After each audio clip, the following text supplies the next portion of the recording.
ಸ್ನೇಹಿತರೆ ನಮಸ್ತೆ, ನಿಮಗೆಲ್ಲ ಮತ್ತೊಮ್ಮೆ ಯಾದಗಿರಿಗೆ ಸ್ವಾಗತ. ಯಾದಗಿರಿ ಜಿಲ್ಲೆಯ ಯಾದಗಿರಿ ತಾಲೂಕಿನ ಮೋಟ್ನಳ್ಳಿ ಗ್ರಾಮಕ್ಕೆ ಅಪಾರ ನೀರು ನುಗ್ಗಿ ಅಲ್ಲಿನ ಜನ ಪರದಾಡುವಂಥ ಪರಿಸ್ಥಿತಿ ಆಗಿದೆ. ಆದರೆ ಇಲ್ಲಿಯವರೆಗೂ ಶಾಸಕರಾಗಲಿ ಸಚಿವರಾಗಲಿ ಮತ್ತು ಅಧಿಕಾರಿಗಳಿಗೆ ಅತ್ತ ಕಡೆ ಗಮನ ಕೊಡ್ತಾ ಇಲ್ಲ, ಅತ್ತ ಕಡೆ ನೋಡ್ತಾ ಇಲ್ಲ ಅಂತೇಳಿ ಅಲ್ಲಿನ ಜನರು ಆಕ್ರೋಶವನ್ನು ವ್ಯಕ್ತಪಡಿಸಿದ್ದಾರೆ. ಆದರೆ ಇವತ್ತು ನಾನು ಕೇಳ್ತಾ ಇದ್ದೇನೆ, ಶಾಸಕರು ಸಚಿವರು ಮತ್ತು ಅಧಿಕಾರಿಗಳು ನೀವೇನು ಮಾಡ್ತಾಯಿದ್ದೀರಿ? ಜನರ ಸಮಸ್ಯೆಯನ್ನು ಬಗೆಹರಿಸ್ತೀರಾ ಇಲ್ಲ ನಿಮ್ಮ ಸಮಸ್ಯೆಯನ್ನು ಬಗೆಹರಿಸ್ಕೊಂಡು ನೀವು ಆಗಿದ್ದೀರೋ? ಇದರ ಬಗ್ಗೆ ಸ್ವಲ್ಪ ಗಮನ ಹರಿಸಬೇಕಂತ ನಾನು ಮನವಿ ಮಾಡ್ತೇನೆ. ಗೊತ್ತಾಗ್ತಿಲ್ಲ. ಇವತ್ತು ರಾತ್ರಿ ಮಳೆ ಬಂದ್ರೆ ಅದು 100 ಮನೆ ಖಾಲಿ ಆಗ್ತವೆ. ಈ ಒಂದು 10-12 ಮನೆಗಳು ಬಿದ್ದಿದ್ದಾವೆ, ಇನ್ನೊಂದು 10-15 ಮನೆಗಳು ಬೀಳ್ತವೆ. ಅದಕ್ಕೋಸ್ಕರ ಇದಕ್ಕ ಅತಿ ಶೀಘ್ರದಲ್ಲೇ ಕ್ರಮ ಕೈಗೊಳ್ಳಬೇಕು.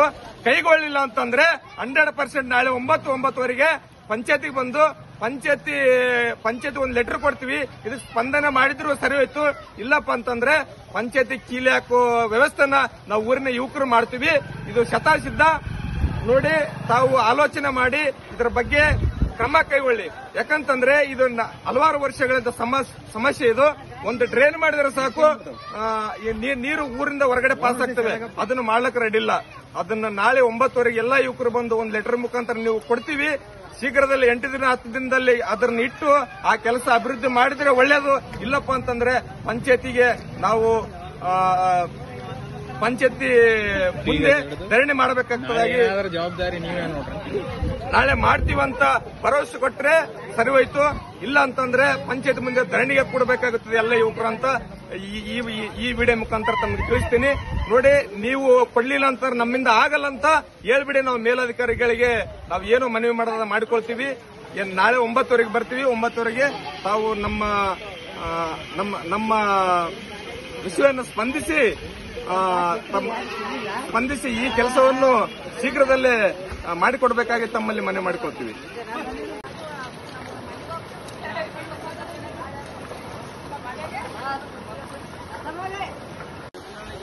ಓಯಪ್ಪ,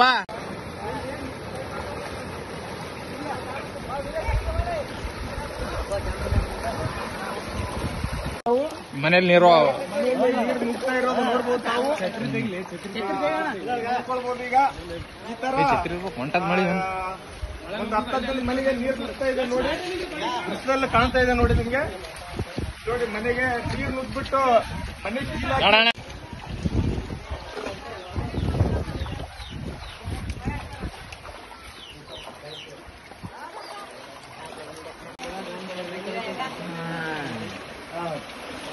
ಪಾಸ ನಡಿ.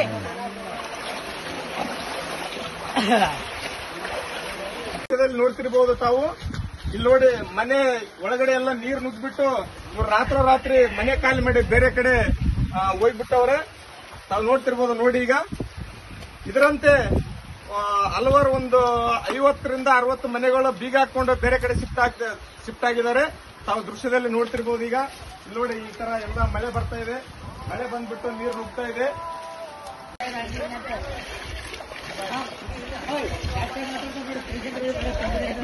ನಾವು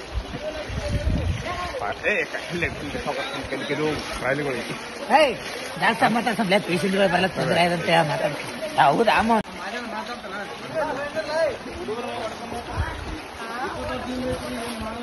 ಯಾರು ಬಾಬುರಾವ್ ಸತ್ತ, ಖರ್ಗೆ ಸತ್ತ, ಶಾಣಗ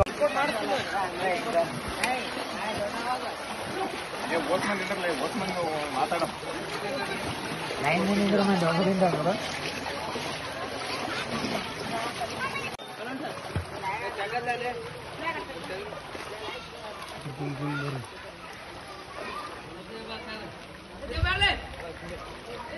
ಸುಮಾರು ವರ್ಷಗಳಿಂದ ಇದಕ್ಕಿಂತ ಹೆಚ್ಚಾಗಿ ಬರ್ತಾ ಇದೆ.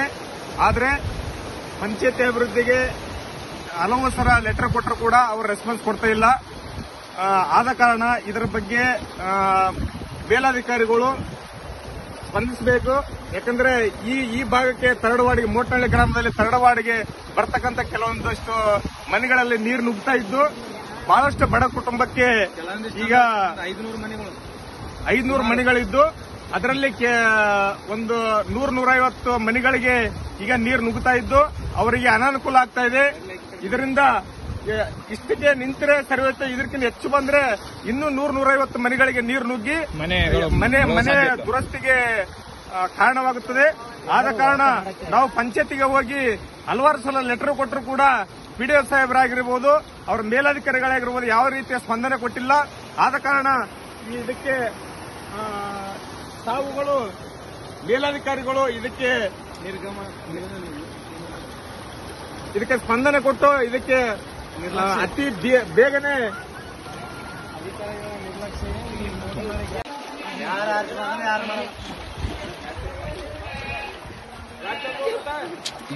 ರಾತ್ರಿ ಸುರಿದಂತ ಮಳೆಗೆ, ಧಾರಾಕಾರ ಮಳೆಗೆ ನಮ್ಮೂರಲ್ಲಿ ಹಲವಾರು ಕಡೆ ನೀರು ನುಗ್ಗುತ್ತಾ ಇದೆ.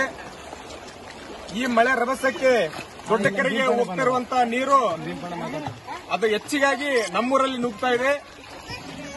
ಮೋಟ್ನಳ್ಳಿಯಲ್ಲಿ, ಯಾದಗಿರಿ ತಾಲೂಕು ಮೋಟ್ನಳ್ಳಿಯಲ್ಲಿ ಇಂದು 3ನೇ ವಾರ್ಡ್ನಲ್ಲಿ ಪೂರ್ತಿ ಸಂಪೂರ್ಣವಾಗಿ ನೀರು ಹರಿದಾಡುತ್ತಿದ್ದು ಎಲ್ಲಾ ಜನಗಳಿಗೆ ತೊಂದರೆ ಆಗ್ತಿದೆ. ಅದಕ್ಕೆ ಮೇಲ್ಗಡೆಯಿಂದ ಬರ್ತಕ್ಕಂಥ ನೀರನ್ನು ಇಲ್ಲಿ ಡ್ರೈನ್ ಮುಖಾಂತರ ಪಾಸ್ ಮಾಡಲಿಕ್ಕೆ ಒಂದು ದಾರಿ ಇದ್ದು, ಆ ದಾರಿಗೆ ಸುಮಾರು ಒಂದು 10ರಿಂದ 15 ಸಲ ಲೆಟರ್ ಮುಖಾಂತರ ಪಂಚಾಯತಿಗೆ ನೀಡಲಾಗಿತ್ತು. ಅದನ್ನು ಪಿಡಿಒರಾಗಿರ್ಬೋದು, ಸದಸ್ಯರಾಗಿರ್ಬೋದು, ಅಧ್ಯಕ್ಷರಾಗಿರ್ಬೋದು ಅದನ್ನು ಗಮನಕ್ಕೆ ತೆಗೆದುಕೊಳ್ಳದೆ ರೆಸ್ಪಾನ್ಸ್ ಕೊಡಲಿಲ್ಲ. ಅದಕ್ಕೋಸ್ಕರ ಈ ನೀರು ಹಲವಾರು ಕಡೆ ಉಪ್ಪರ ಓಣೆಗೆ ಒಂದು 100ರಿಂದ 150 ಮನೆಗಳಿಗೆ ನೀರು ನುಗ್ಗಿದ್ದು ರಾತ್ರೋರಾತ್ರಿ ಅವರು ಬೇರೆ ಕಡೆ ಶಿಫ್ಟ್ ಆಗಿರುತ್ತಾರೆ. ನೀವು ದೃಶ್ಯದಲ್ಲಿ ನೋಡ್ತಿರಬಹುದು. ನೋಡಿ, ನೀರು ಇದು ಒಂದು ಕಡೆ ಇಂಥದ್ದು 4-5 ಕಡೆ ಹೋಗ್ತಾ ಇದ್ದಾವೆ. ಅದಕ್ಕೆ ಇದರ ಬಗ್ಗೆ ಮೇಲಾಧಿಕಾರಿಗಳು ತಮ್ಮ ಗಮನಕ್ಕೆ ಅತಿ ಶೀಘ್ರದಲ್ಲೇ ತೆಗೆದುಕೊಂಡು ಇದಕ್ಕೆ ಒಂದು ಈ ಕೆಲಸಕ್ಕೆ ಕೈಗೊಳಿಸಬೇಕಾಗಿ ತಮ್ಮಲ್ಲಿ ಮನವಿ ಮಾಡಿಕೊಳ್ತೀವಿ. ಯಾಕಂತಂದ್ರೆ ಇಷ್ಟಿಗೆ ನಿಂತಿತ್ತು ಅಂತಂದ್ರೆ 100ರಿಂದ 150 ಮನೆಗಳು ಮತ್ತೆ ವಾಸ ಮಾಡಬಹುದು. ಇನ್ನು ಹೆಚ್ಚಾಗಿ ರಭಸದಿಂದ ಮಳೆ ಬಂದ್ರೆ ಇನ್ನೂ ಉಳಿದಂತ 100-150 ಮನೆಗಳ ಖಾಲಿ ಮಾಡಿ ಬೇರೆ ಕಡೆ ಶಿಫ್ಟ್ ಆಗುವಂತ ಪರಿಸ್ಥಿತಿ ಬರ್ತಾ ಇದೆ. ಇನ್ನು ಮುಗಿದಿಲ್ಲ ಮಳೆ, 4 ದಿನ ಅಂತ ಅಧಿಸೂಚನೆ ನೀಡಿದೆ. ಆದ ಕಾರಣ ಇದರ ಬಗ್ಗೆ ಅತಿ ಶೀಘ್ರದಲ್ಲೇ ಕ್ರಮ ಕೈಗೊಳ್ಳಬೇಕಾಗಿ ತಮ್ಮಲ್ಲಿ ಮನವಿ ಮಾಡಿಕೊಳ್ತೀವಿ. ಇವತ್ತು ರಾತ್ರಿ ಮಳೆ ಧಾರಾಕಾರವಾಗಿ ಸುರಿದಂತ ಮಳೆಗೆ ಇಂದು ಎಲ್ಲ ಕಡೆ ನೀರು ನುಗ್ಗುತ್ತಾ ಇದ್ದಾವೆ. ನೋಡಿ, ಪ್ರತಿ ವರ್ಷ ಮಳೆಗಾಲ ಬಂದ್ರೆ ಸಾಕು ಸಾಕಾಗ್ತದ. ಯಾಕೆ ಬರ್ತದಪ್ಪ ಮಳೆಗಾಲ ಅಂತ ಅನಿಸ್ತದ? ಯಾಕಂದ್ರೆ ಭಯ ಅನ್ನೋದು ಶುರುವಾಗ್ತದ. ಪ್ರತಿ ವರ್ಷ ನಾನು ಹುಟ್ಟಿ 30 ವರ್ಷ 20 ವರ್ಷದಿಂದ ನೋಡ್ತಾ ಇದ್ದೀನಿ ಈ ಸಮಸ್ಯೆನ. ಏನೋ ಪಾಪ ಪುಣ್ಯವಂತ ಖರ್ಗೆ ಸಾಹೇಬ್ರು ಒಂದು ಕೆಲಸ ಮಾಡಿದ್ರು, ಅದನ್ನ ಅಭಿವೃದ್ಧಿ ಈಗ ಒಡೆದೋಗಿದೆ, ಅದನ್ನ ಸರಿಪಡಿಸಲಿಕ್ಕೆ ಆಗ್ತಾ ಇಲ್ಲ. ಆ ಕೆಲಸದಿಂದ ಒಂದಿಷ್ಟು ಕಡಿಮೆ ಆಗಿತ್ತು, ಒಂದು 4-5 ವರ್ಷ. ಈಗ 15 ವರ್ಷದಿಂದ ಇದೇ ಸಮಸ್ಯೆ. ಯಾರು ಬರಲ್ಲ, ಪಂಚಾಯತಿ ಪಿಡಿಒ ಬರಲ್ಲ, ಸದಸ್ಯರು ಬರಲ್ಲ, ಆಮೇಲೆ ಜಿಲ್ಲಾ ಪಂಚಾಯತ್ ಅವರು ಬರಲ್ಲ, ಶಿವ ಮೇಡಮ್ ಬರಲ್ಲ, ಯಾರು ಬಿ ಬರಲ್ಲ, MLA ಸಾಹೇಬ್ರು ಬರಲ್ಲ. ಇಂತಹ ಸಮಸ್ಯೆಗಳಿಗೆ ಹೆಂಗ್ ಎದುರಿಸಬೇಕಂತ ಜನಗಳಲ್ಲಿ ಗೊತ್ತಾಗ್ತಿಲ್ಲ. ಸಣ್ಣ ಮಕ್ಕಳು ನೋಡಿ, ಸಣ್ಣ ಮಕ್ಕಳೆಲ್ಲ ತಗೊಂಡು ರಾತ್ರಿ ಮಳೆ ಜೋರಾಗಿ ಬಂದ ತಕ್ಷಣ ರಾತ್ರಿ 100ರಿಂದ 150 ಮನೆಗಳು ಖಾಲಿ ಮಾಡಿ ಬೇರೆ ಕಡೆ ಶಿಫ್ಟ್ ಆಗಿದ್ದಾರೆ. 7-8 ಮನೆ ಬಿದ್ದಿದ್ದಾವೆ ಕೂಡ. ಅಂತರದಾಗ ಅವ್ರಿಗೆ ಏನಾಯ್ತು, ಯಾಕೆ ಹಿಂಗಾಯ್ತು ಅಂತ ಕೇಳೋರು ದಿಕ್ಕಿಲ್ಲ ಅವರಿಗೆ. ಅಂದ್ರೆ ಓಟಿಗೋಸ್ಕರ ಬಂದು ನೋಟಿಗೋಸ್ಕರ ಓಟ್ ಹಾಕ್ರಿ, ನಾವು ನಡೆದು ಬಿಡ್ತೀವಿ ಅನ್ನೋ ಲೆಕ್ಕಾಚಾರದಲ್ಲಿ ಈ ರಾಜಕಾರಣಿಗಳು ಮಾಡ್ತಿರುವಂತ ಕೆಲಸ. ಇದಕ್ಕ ಯಾವ ರೀತಿ ಕ್ರಮ ಕೈಗೊಳ್ಳಬೇಕನ್ನೋದೇ ನಮ್ಮಂತರ ಯುವಕರ ಪ್ರಶ್ನೆ ಆಗಿದೆ. ಯಾಕಂತಂದ್ರೆ ಇದು 1 ವರ್ಷ 2 ವರ್ಷ ಸಮಸ್ಯೆ ಅಲ್ಲ, ಇದು 15ರಿಂದ 20 ವರ್ಷದ ಸಮಸ್ಯೆ. ನನ್ನ ತಿಳಿ ಪ್ರಕಾರ ನಮ್ಮ ಅಪ್ಪರಿಗೆ ಗೊತ್ತು ಎಷ್ಟು ವರ್ಷದ ಸಮಸ್ಯೆ ಅಂತ. ನಮಗ್ ಬುದ್ಧಿ ತಿಳಿದವಲ್ಲಿಂತ ಒಂದು 15ರಿಂದ 20 ವರ್ಷದ ಸಮಸ್ಯೆ. ಈ ಸಮಸ್ಯೆಗೆ ಪರಿಹಾರ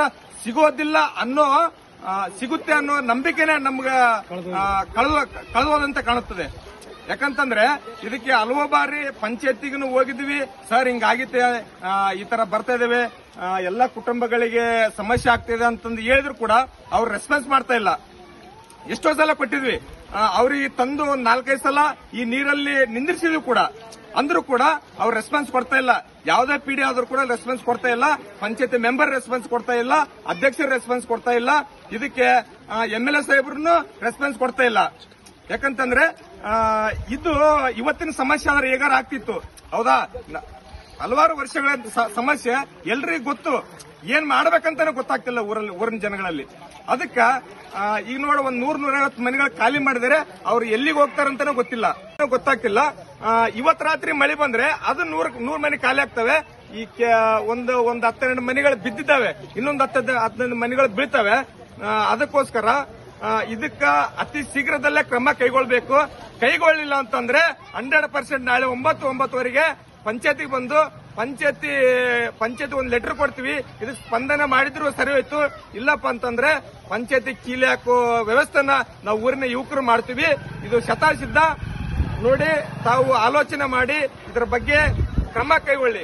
ಯಾಕಂತಂದ್ರೆ ಇದು ಹಲವಾರು ವರ್ಷಗಳಿಂದ ಸಮಸ್ಯೆ. ಇದು ಒಂದು ಡ್ರೈನ್ ಮಾಡಿದ್ರೆ ಸಾಕು, ನೀರು ಊರಿಂದ ಹೊರಗಡೆ ಪಾಸ್ ಆಗ್ತವೆ. ಅದನ್ನು ಮಾಡ್ಲಿಕ್ಕೆ ರೆಡಿ ಇಲ್ಲ. ಅದನ್ನ ನಾಳೆ 9ವರೆಗೆ ಎಲ್ಲಾ ಯುವಕರು ಬಂದು ಒಂದು ಲೆಟರ್ ಮುಖಾಂತರ ನೀವು ಕೊಡ್ತೀವಿ. ಶೀಘ್ರದಲ್ಲಿ 8 ದಿನ 10 ದಿನದಲ್ಲಿ ಅದನ್ನ ಇಟ್ಟು ಆ ಕೆಲಸ ಅಭಿವೃದ್ಧಿ ಮಾಡಿದ್ರೆ ಒಳ್ಳೇದು. ಇಲ್ಲಪ್ಪ ಅಂತಂದ್ರೆ ಪಂಚಾಯತಿಗೆ ನಾವು ಪಂಚಾಯತಿ ಮುಂದೆ ಧರಣಿ ಮಾಡಬೇಕಾಗ್ತದಾಗಿ ಜವಾಬ್ದಾರಿ ನೀವೇ ನೋಡ್ರಿ.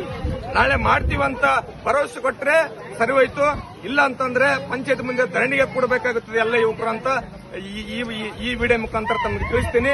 ನೋಡಿ, ನೀವು ಕೊಡ್ಲಿಲ್ಲ ಅಂತ ನಮ್ಮಿಂದ ಆಗಲ್ಲ ಅಂತ ಹೇಳ್ಬಿಡಿ. ನಾವು ಮೇಲಧಿಕಾರಿಗಳಿಗೆ ನಾವು ಏನು ಮನವಿ ಮಾಡೋದ ಮಾಡಿಕೊಳ್ತೀವಿ. ನಾಳೆ 9ವರೆಗೆ ಬರ್ತೀವಿ. 9ವರೆಗೆ ತಾವು ನಮ್ಮ ವಿಷಯವನ್ನು ಸ್ಪಂದಿಸಿ ಈ ಕೆಲಸವನ್ನು ಶೀಘ್ರದಲ್ಲೇ ಮಾಡಿಕೊಡ್ಬೇಕಾಗಿ ತಮ್ಮಲ್ಲಿ ಮನವಿ ಮಾಡಿಕೊಳ್ತೀವಿ.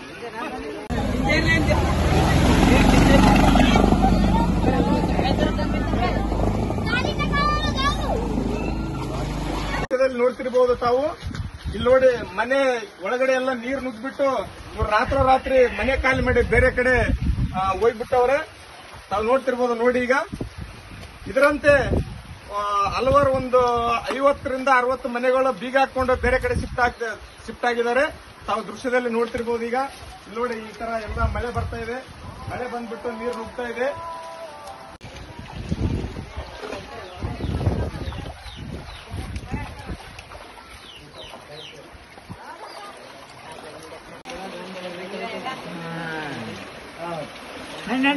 ಪಾಸ ನಡಿ